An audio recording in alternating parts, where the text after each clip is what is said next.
يا أيها الذين آمنوا إذا نودي للصلاة من يوم الجمعة فاسعوا إلى ذكر الله وذروا البيع ذلكم خير لكم إن كنتم تعلمون فإذا قضيت الصلاة فانتشروا في الأرض وابتغوا من فضل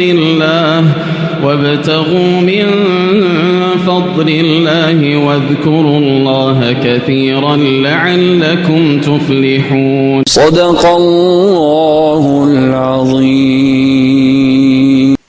اللهم صل على محمد وعلى آل محمد وسلم. Mes chers frères et sœurs, aujourd'hui nous sommes vendredi. Vendredi 24 9e mois 1447 Égypte et vendredi 3e mois 2026, mes chers frères et sœurs. Aujourd'hui, le thème qui est à l'heure du jour, quel avantage d'être utile pour autrui?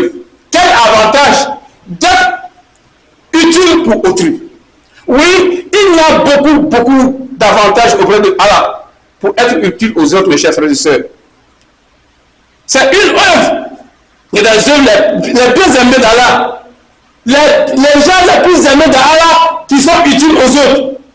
Celui qui est utile aux autres, il est le plus bien-aimé de Dieu parmi nous tous.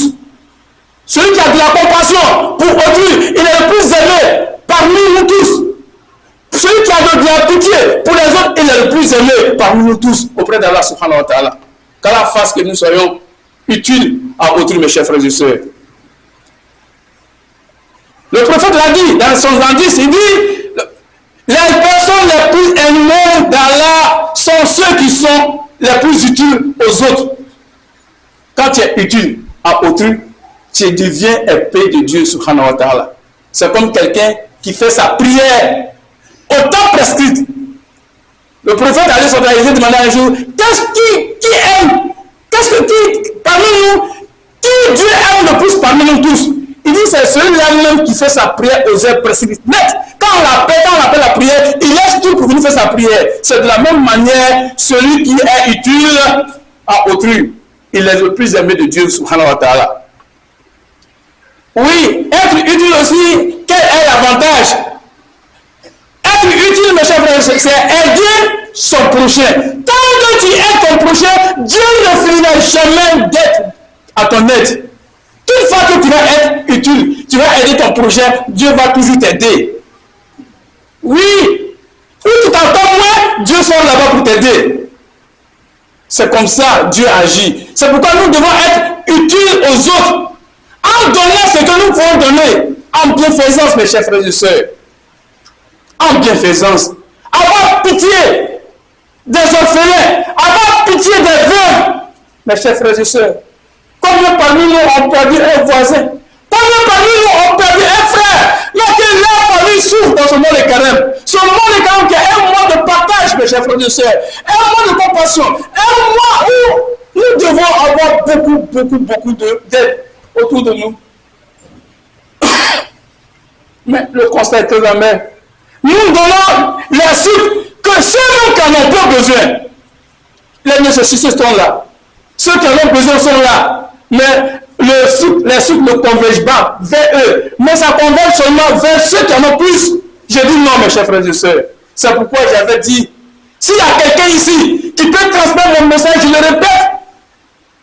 Et je le répète encore, il est mieux pour le gouvernement de Côte d'Ivoire de subventionner les denrées alimentaires les plus consommées que de donner des dons aux gens.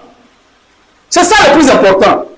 Si le gouvernement va subventionner les denrées les plus consommées, je vous jure, même le pauvre, le dernier pauvre qui est dans son petit campement là-bas, il pourra s'en procurer pour survivre dans le mois de carême et au-delà de cela, mes chers frères et sœurs.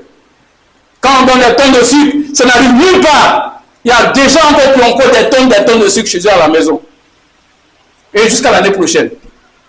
Que Dieu nous épargne de cela, mes chers frères et sœurs. Soyons au service des autres. Si tu es au service des autres, Dieu viendra toujours à ton service, mes chers frères et sœurs. Oui, être au service des autres aussi, et efface les péchés. Le prophète l'a dit. Il dit, si vous commettez un péché, suivez la mauvaise action par une bonne action. Car la bonne action va effacer les anciens, le péché précédent. Mais tout est dit dans notre religion. Ce grand mois de carême qui est là, qui est en train de nous façonner, qui est en train de nous apprendre à être les bienfaiteurs. Mais de grâce. Mais est-ce qu'au sortir de là, nous devons encore avoir de la malicité dans nos vies? Non! Nous ne devons plus avoir de la malicité dans nos vies. Mais ça va s'aggraver. Parce que le carême ne nous est même pas servi. Le temps dont nous venons, on va quitter bientôt, il ne nous est même pas servi. Les leçons que Dieu a voulu nous expliquer n'ont pas servi. Les leçons que le prophète a nous a expliquées n'ont pas servi. Parce que nous sommes toujours dans nos mêmes conditions de vie. Il n'y a pas de changement. Oui, malgré que les quarts de finalistes sont partis, les demi-finalistes sont éliminés. Mais les finalistes aussi, on est là. Mais celui qui va changer de comportement après ce mois de carême, qui sera au service, qui sera utile à autrui, ça veut dire que lui là, il a eu la coupe. Parce que Dieu l'a dit, j'ai prescrit le mois de carême pour que ça vous soit utile, pour que vous ayez la crainte de Dieu, pour que vous ayez l'agrément de Dieu. Mais tu ne peux pas avoir l'agrément de Dieu et puis encore tous faire le même cheminement, c'est pas possible. Oui, mes chers frères et sœurs, je vous exhorte à cultiver ces bonnes manières que je vais vous citer tout à l'heure. Ayons de la compassion pour les nécessités qui sont avec nous. Ayons pitié en leur donnant ce que nous pouvons faire. Les veuves, les orphelins, ceux qui sont avec nous, qui sont les handicapés, nous devons on doit les aider. On doit forcément les aider, mes chers frères et sœurs. Il y a des gens qui ont perdu les deux membres, il y a des gens qui ont perdu les pieds, il y a des gens qui ne parlent pas, il y a des non-voyants. Mais est-ce qu'ils ont demandé à Allah d'être dans ces conditions-là? Non. Mais c'est des hommes comme nous, c'est des humains comme nous, qui manquent, qui respirent, qui ont besoin aussi de la jouissance, mes chers frères et sœurs. Nous devons avoir un regard vers eux, un regard de pitié, un regard d'aide, pour que Dieu, le Tout-Puissant, puisse aussi nous aider, pour que Dieu aussi ne fasse pas nous éprouver de la sorte. Parce que si tu as pitié d'eux, ça veut dire que Dieu va t'épargner de leur épreuve. Mais si toi tu te moques d'eux, tu dis qu'ils sont orphelins, tu dis qu'ils sont mendiants, ils sont ceci, ils sont cela, tu sais comment tu vas finir? Ta fille qui est enceinte là, tu sais comment elle va accoucher? Ta femme qui va enceinte, qui va quelque temps engrossée pendant, je sais pas, si c'est 2 jours dans un mois, tu sais quel enfant il va donner? On ne le sait pas. Donc il faut avoir pitié d'eux. Pour ne pas que quand Dieu puisse te châtier, Dieu puisse te prouver. Si c'est difficile là, si c'est bon là, tu le sauras.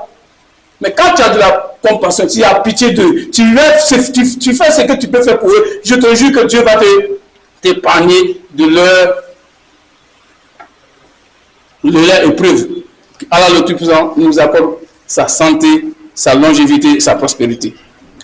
Donc, mes chers frères et sœurs, être utile, ça renforce la fraternité dans la communauté. Le prophète a dit, il dit, la communauté est comparable, les croyants sont comparables à un seul corps. Quand celui-là il a mal à la tête, tout le corps doit ressentir que celui-là qui a mal à la tête. Tout le corps doit ressentir cela, parce que nous sommes unis, un et indivisibles. Mais nos enfants, nos frères, qui sont nos frères, même père, même mère, même papa, même famille, mais souvent qui sont en train de souffrir devant nos yeux, sans aide, sans leur venir secours. Mais où est alors l'islam? Qu'est-ce que l'islam nous a enseigné? Qu'est-ce que le monde de carême nous a enseigné à voir, mes chers frères et sœurs?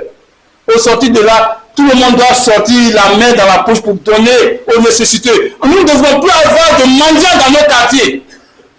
Si le mois de carême nous est façonné à sa manière, si le mois de carême nous est façonné à la manière de saint prophète Mohammed sallallahu alayhi wa sallam, il ne doit pas avoir de manière de ton voisin. Prends-le en charge. Mais nous n'avons pas l'enfant. Mais je vous dis, on ne peut pas dire Ashhadu an la ilaha illallah wa ashhadu anna Muhammadan rasulullah sans jouer l'acte à la parole. C'est jouer l'acte à la parole, c'est faire ce que Dieu t'a demandé, c'est faire ce que le prophète Mohammed t'a demandé. Mais le conseil est très amer. Je parlais à mes frères militaires.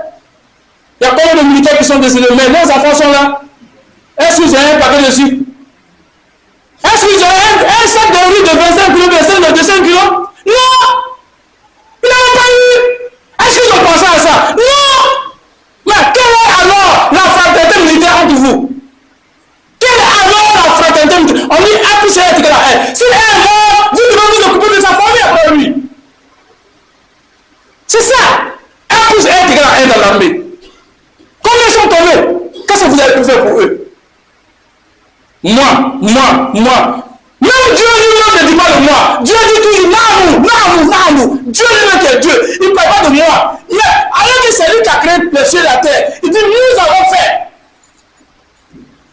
Mais nous on se conjugue au singulier ici. Parce qu'on veut se vaniter, on veut se glorifier devant Allah.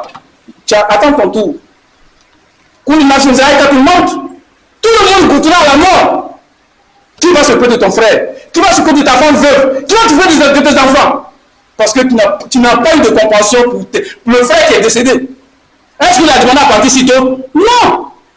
Mes chers frères, revenons en arrière. Cultivons l'entraide entre nous, la solidarité entre nous. C'est très important. Car la solidarité renforce la fraternité entre les frères musulmans. Oui, quand tu es utile, tu as l'amour de Dieu, subhanahu wa ta'ala. Dieu est toujours à ton aide. Dieu te pardonne des péchés et Dieu augmente tes bénédictions. Oui, parmi tout cela, mes chers frères et sœurs, nous venons d'une école. L'école d'apprentissage. L'école du façonnage. Parce que le caractère façonne l'homme à sa manière. Ceux qui ont gérer, ceux qui vont gérer, sincèrement, comme Dieu l'a dit, si celui qui a gêné sincèrement pour avoir la crainte de Dieu, il l'aura. Mais il faut partager la nourriture, aider les enfants orphelins, aider les veuves, donner à boire aux animaux. Je vous l'ai dit, il y a des gens que Dieu a pitié d'eux parce qu'ils ont seulement donné à boire à un chien qui avait soif. Un chien qui avait soif. Une femme prostituée qui a sorti sa sandale, ses talons pour descendre dans le puits, sortir de son talon là pour donner de l'eau à un chien. Dieu a eu pitié de cette femme-là. Elle est devenue une pieuse parce que Dieu l'a enlevée dans la prostitution. C'est une grâce divine. Le monsieur aussi qui était là, qui a vu un chien en train de gratter, un chien qui est en train de gratter la pluie mouillée au contour d'un puits. Il dit ça va, le chien doit avoir soif. Il est descendu dans le puits, donner l'eau à ce chien.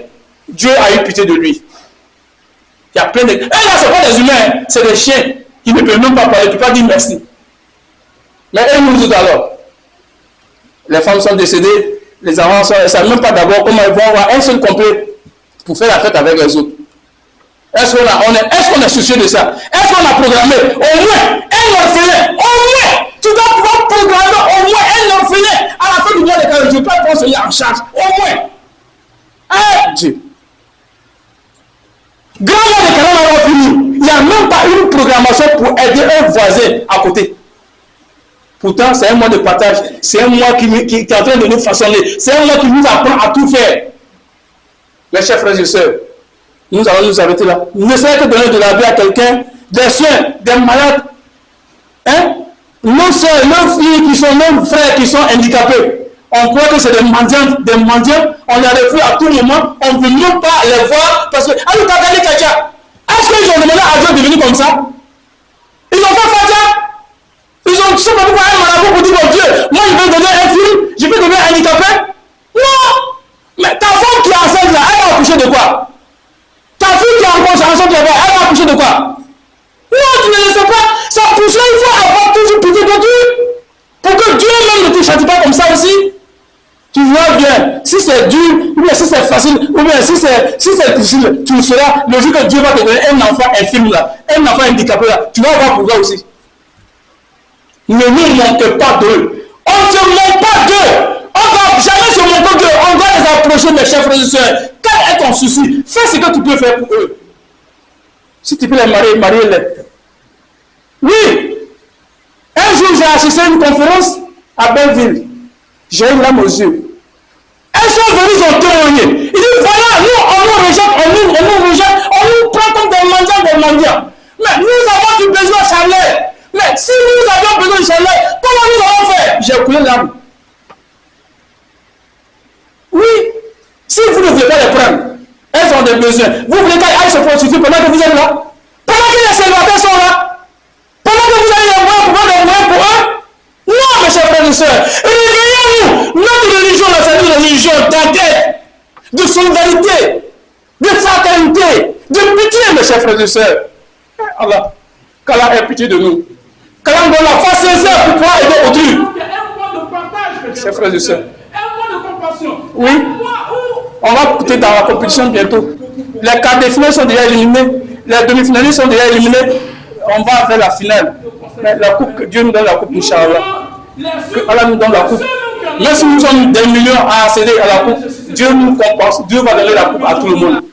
Qu'Allah nous le donne, Inch'Allah.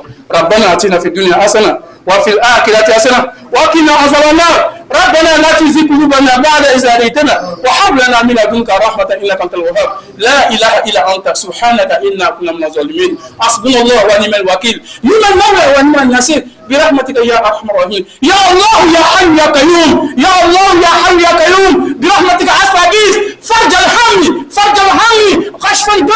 كشف الغم مجيب دعوة المضطرين رحمنا الدنيا والآخرة رحمهما فارحمنا رحمة تغنينا به عن رحمة من سواك اللهم لا سهل إلا ما جعلته سهلا وأنت تجعل الحزن إذا شئت سهلا فاغفر أمرنا يا رب العالمين يا أرحم الراحمين ربنا آتنا في الدنيا حسنة وفي الآخرة حسنة وقنا عذاب النار ربنا لا تزغ قلوبنا بعد إذ هديتنا وهب لنا من لدنك رحمة إنك أنت الوهاب لا حول ولا قوة إلا بالله العلي العظيم لا حول ولا قوة إلا بالله العلي العظيم حسبنا الله ونعم الوكيل نعم المولى ونعم النصير اللهم اغفر لهم وارحمهم اللهم اغفر لهم وارحمهم اللهم اغفر لنا وميتنا وشاهدنا وغيبنا وصغيرنا وكبيرنا وذكرنا وانثانا برحمتك يا ارحم الراحمين سبحان ربك رب العزة ما يصفون والصلاة والسلام على جميع الأنبياء والمرسلين والحمد لله رب العالمين قوموا إلى الصلاة يا أيها الذين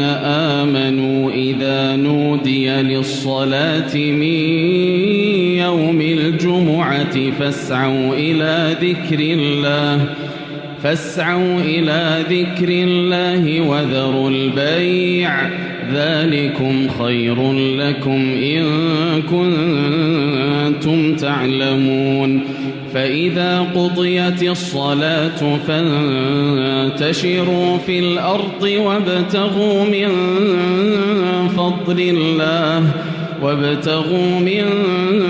فضل الله واذكروا الله كثيرا لعلكم تفلحون صدق الله العظيم.